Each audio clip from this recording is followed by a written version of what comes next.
Hi, everybody. I'm Jeffrey Driscoll. And I'm Jim Kerr. Welcome to 15 Minutes of Fame.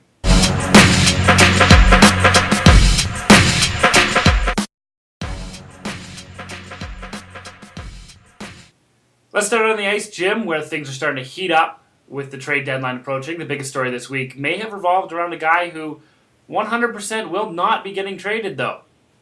What did Caps goaltender Olaf Kolzig have to say about Alex Ovechkin?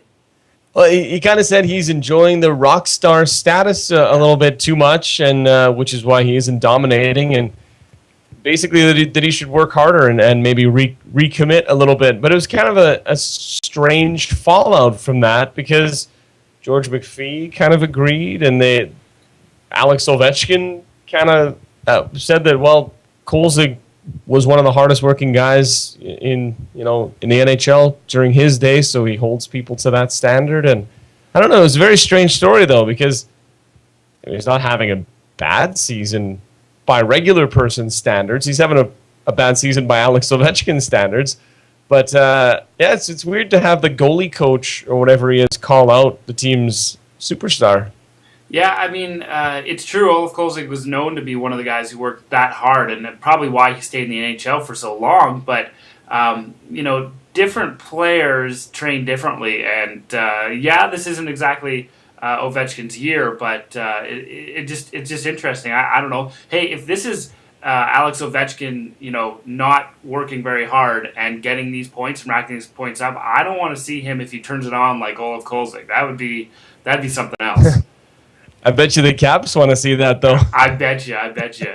Well, speaking of the trade deadline, let's go over some big names who might get traded over the next week. Let's start with Rick Nash. Interesting story there. Yeah, it's really heated up over the last couple of weeks here. The last week especially. There's a bunch of teams that people say he may or may not be heading to. I still think it would be phenomenal if the Oilers could swing a deal because we're probably not on his list. But it would give Columbus two very, very high draft picks. But, I think Rick Nash kind of deserves to move on to another team because it's just the Columbus Blue Jackets are just not the organization for him. He gave them a number of years of his talents. But I don't know. I've heard, the LA Kings, there's the New York Rangers apparently in the mix a little bit too. He'd be dangerous on that team, but I think you're going to see him go. But there's also some talk that it might not happen until the summer. So yeah, I mean he was off the block. He wasn't on it for a long time, and then GM Scott Housen comes out and says, "Yeah, I'm probably gonna trade him." And it's been fast and furious ever since. The only thing I can think of the Oilers might be able to get him is because of the connection with Scott Housen. Used to be the assistant GM here in Edmonton, so you might see something there. But boy, that would be something else. I would like to see that. Well, and just the prospect of you're gonna. Obviously, if you trade Rick Nash, that's the start of a pretty big overhaul for the team, as he's kind of the face to the club for the last almost decade. But to start that with probably a 1-2 or a 1-3 draft pick would be, especially with the guys in the rankings for the upcoming draft, that would be a pretty good start. But let's face it, he's probably not coming here. No, exactly. How about Jeff Carter? Well, that's funny because it's another big acquisition, off-season acquisition for the Blue Jackets, who was supposed to maybe give Rick Nash that extra boost and give the Blue Jackets another threat up front. And because of injury and kind of things out of his control, it hasn't really worked out that well. So there's actually a lot of talk that he might be on the block as well. And remember when they got traded, Mike Richards and Jeff Carter in the summer? It was one of the biggest stories all year. It was like, oh my God, I can't believe. And they're pretty substantial trades as well. So for him to be already on the block again, my goodness. But that just shows you Columbus. They might be doing like one of the biggest overhauls we've ever seen. Yeah, absolutely. And how about a guy, we've been seeing on it, I can't see a trade deadline article without mentioning him. There's absolutely no way I feel at this point that Ales Hemsky is going to be an Oiler come the day after trade deadline, Jim. Yeah, and really what it comes down to is, are they going to sign him beyond this year? Because if not, then, they're they pretty much have to trade him at the deadline, or else, the old saying, risk losing him for nothing, right? So I think Alashemsky is probably attractive to a lot of teams around the league. He's a good player. He's been injured a lot, so he's been less effective for the Oilers this season. And, I think we're going to see him go somewhere. Hopefully not somewhere that we play often, because I think he's the type of player that'll burn us. If he ended up in Calgary, he'd be the leading scorer probably. Wow, and I see him. Yeah, I see him going to your favorite Detroit, and that would just, oh my God, that would be insane. Yeah, they're one of the people rumored, or one of the teams rumored, but I don't know if they really need to do a whole lot. That's true. Former Oiler and my personal hero retired this week. Mike Comrie calls it quits after about a decade in the NHL, 15, 16 different teams, but the Oilers twice. What do you think about that? Well, your personal hero, attaboy. Wow. This report brought to you by The Brick. Three hip surgeries in 5 years. That's tough. I think he's in a lot of pain, actually. So it's not like he needs the money. No. Why put yourself through the stress? Well, exactly. When you marry someone who is an actress and a recording artist, and you get her to sign a prenup because you've got to protect your side of things, life is pretty good. Yeah. Yeah. I would say so. Let's talk a little football now. CFL free agency got kicked off this week, and there's been a couple of different things going on, but what did the Eskimos do? They signed a non-import defensive tackle, an import receiver on the first day as well. They picked up import receiver Greg Carr. Yeah. Other notable moves from around the league: Jason Barnes off to Toronto to be the guy for Ricky Ray. And Hamilton wins the Andy Fantuz sweepstakes. So I don't think the Eskimos really did much on that front. I don't think they wanted to spend the money that it would take to bring Andy Fantuz to the team. But the Eskimos have actually built up a pretty nice receiving core. Yeah, absolutely. Now we just have to have a quarterback who can give it to them, I guess. While we're talking football, maybe Peyton Manning will end up in the CFL, the way things are going for him. Well, yeah, that's kind of the thing, right? Because he's got, 4 neck surgeries in the past year? Yeah. It was 3, but I guess a 4th one's been reported. So who knows where his career is going?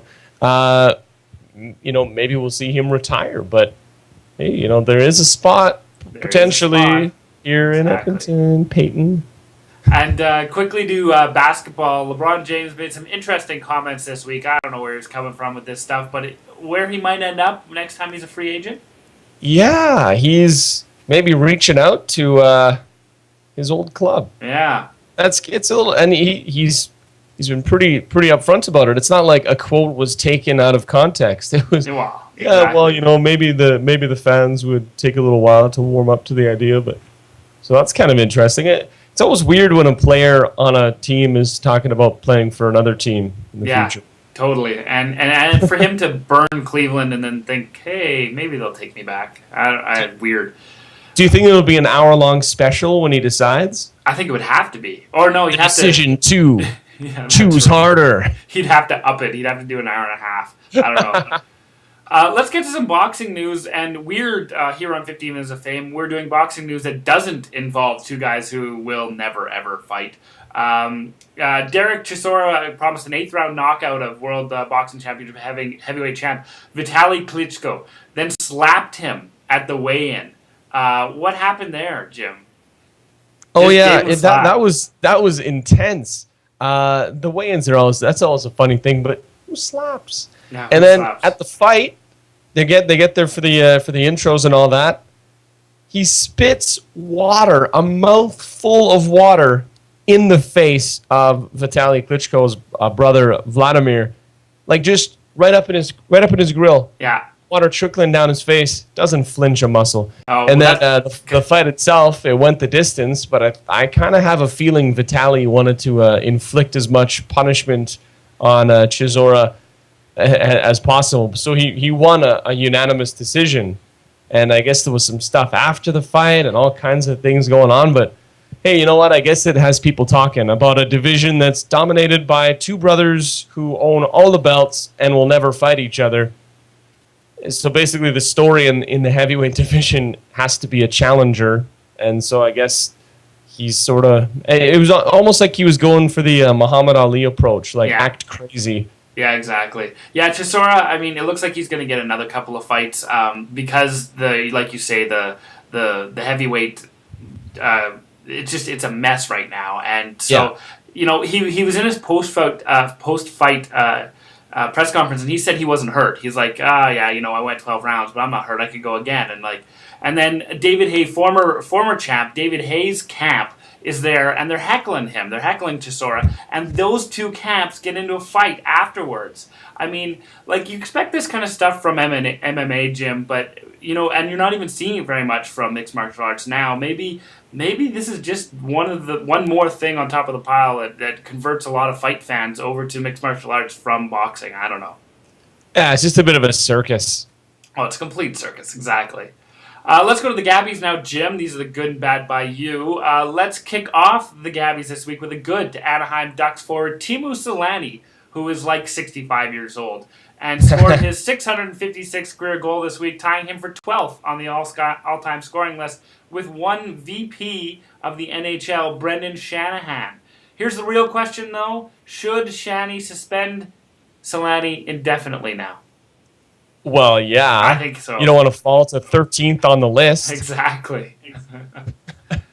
How about another week, another good to the Detroit Red Wings, Jeff? Absolutely. They broke the record for consecutive home wins last week with a 3-1 victory over the Stars, number 21 in a row.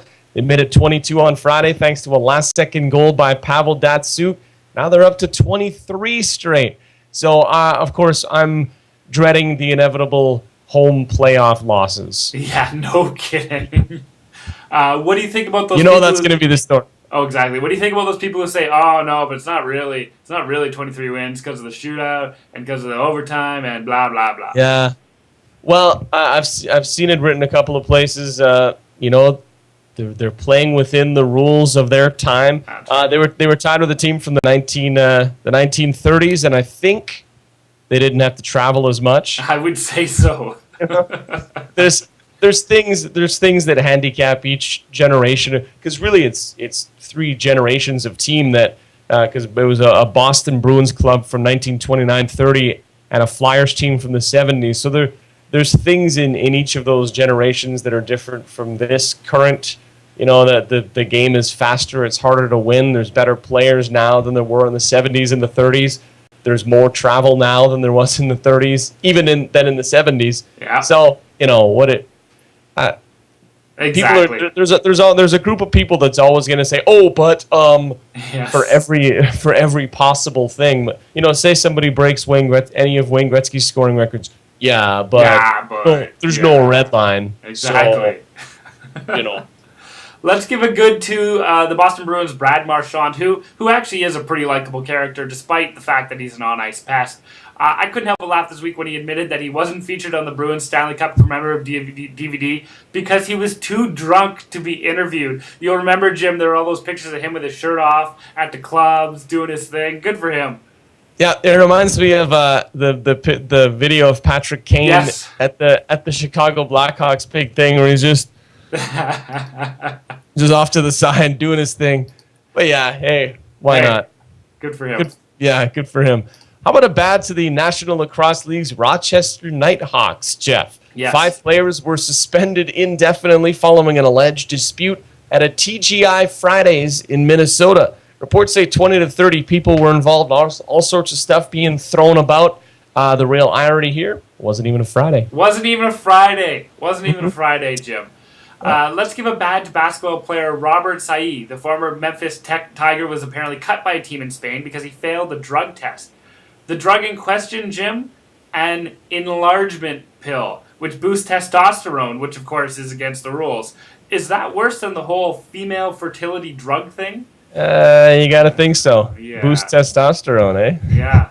Among other things. Finally, how about a coach in Brazil? A club named him the coach, and just 2 days later, not the coach anymore. Ooh. Coach Nem was introduced by XV Dujao on Monday, and he was gone by Wednesday after just one loss. The club president said, We need results. That's one heck of a. I mean, how is he supposed to get results after 2 days of coaching? I don't know. Yeah, it's a win-driven business, I guess. Well, the punchline this week is a fellow by the name of Sherwin Shayegan, who it seems to enjoy high school sports, Jim. Yeah, also known as the Piggyback Bandit. Great name. Yeah, he's banned from high school sporting events in Washington, Oregon, Montana, North Dakota, and Minnesota, and has a bunch of outstanding warrants. What he does is, and you might want to take notes here. Okay. Sounds kind of fun, maybe? Yeah, no, could be. It really doesn't. He pretends like he's part of the kind of support staff of whatever's going on, and then when a team wins, he gets out there when everyone congregates in the middle for a celebration and jumps on the players' backs, high school players. Yeah. The kicker is he's 5'8", 240. Wow. Yeah, he's not a little guy. No, that's not at all. And he's done it enough times that people are like, who is this guy? And they have a name for him. And exactly. And then they say the Piggyback Bandit. That's how many times he's done this. He's done it enough times that he's banned in 5 states, man. Crazy. Crazy. What? Well, folks, that's our 15 Minutes of Fame up for this week. Join us again next week when we get a whole new 15 Minutes of Fame. In the meantime, I'm the Piggyback Bandit. And I'm not the Piggyback Bandit. Have a good week, folks.